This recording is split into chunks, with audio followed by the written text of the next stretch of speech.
Greetings, thespians. It's Tuesday.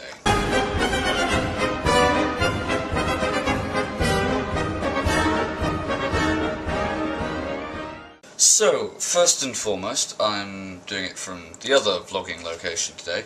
I have to apologise for my prolonged absence. I've been heavily in, well, firstly rehearsals, and then actually last week I was performing. But got a day off today, so that's good. Also, as you've probably noticed, I had to get my hair cut for the part.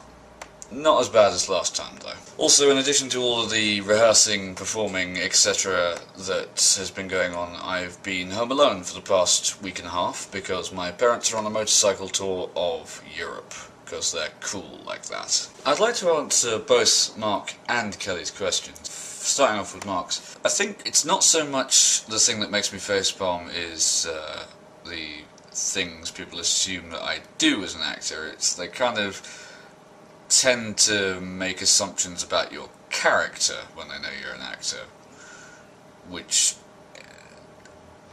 it's often very, very far from the truth. I mean, leaving aside that you're supposed to be a vain, self-centered, shallow, narcissistic idiot, you're also supposed to be pretty much unemployable in any profession that people consider to be a proper job. As I'm sure most of you know, I could rant for a very long time about how acting is in some ways a lot more of a proper job than what people consider to be proper jobs, but I fear I would be preaching to the converted there. So it's not so much that people have misconceptions about what I do, it's they generally have misconceptions about how actors are, what sort of people they are.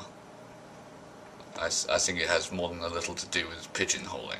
And that brings me nicely on to Kelly's question. What about the place we live do we most like? I have to say at the outset that I kind of share Kelly's opinion about patriotism in general. I'm not particularly patriotic in that way, because I think most of the English-speaking world is becoming very homogenised now, which is not necessarily a bad thing, it just is. But all that being said, there are some things I do quite enjoy about being from England. The first thing of which I hope you won't sort of roll your eyes at this too much is the accent. Now, there is a reason for this. In fact, I'll tell you the story. About 3 years ago, I went to Canada via the US, and it was the first time I'd been properly abroad on my own. And it was something that I noticed while I was in North America in general, is that people listened to me. And I don't mean like politely, I mean with rapt attention, always.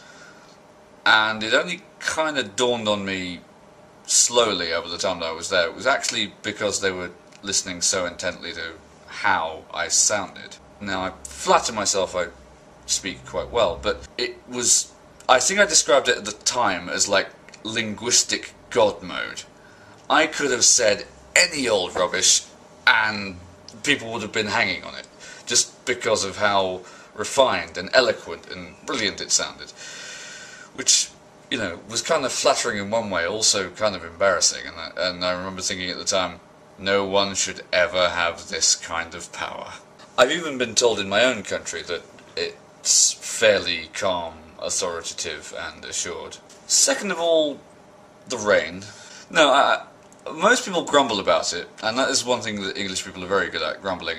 But I quite like it, because not only does it mean that historically no one has ever wanted to invade us, but I think as a people it's meant that we're a lot more resilient and have an attitude born out of weathering the storm, as it were. Although, single flake of snow falls and we go completely to pieces. Actually, slight tangent, it was one of the things I noticed when I was in North America was all the wood-slatted houses. We don't have any of them here because in our climate they'd rot with the damp. Thirdly, the ability to self-deprecate. Now, increasingly in the Western culture we've become a lot more individualistic, and that's fine. Although I think the ability to sometimes play down your own achievements or laugh at your own imperfections is a very important and very grounding thing to have, and it's the thing I think some people are guilty of not doing, and you can usually tell them by how much of a egocentric bastard they are. And finally, and probably most cliché-ically of all, tea. Need I say more? Well, I hope that answers everyone's questions. I'm really looking forward to hearing everybody else's answers. And, oh, by the way, on my personal channel, I've just put up my professional screen showreel.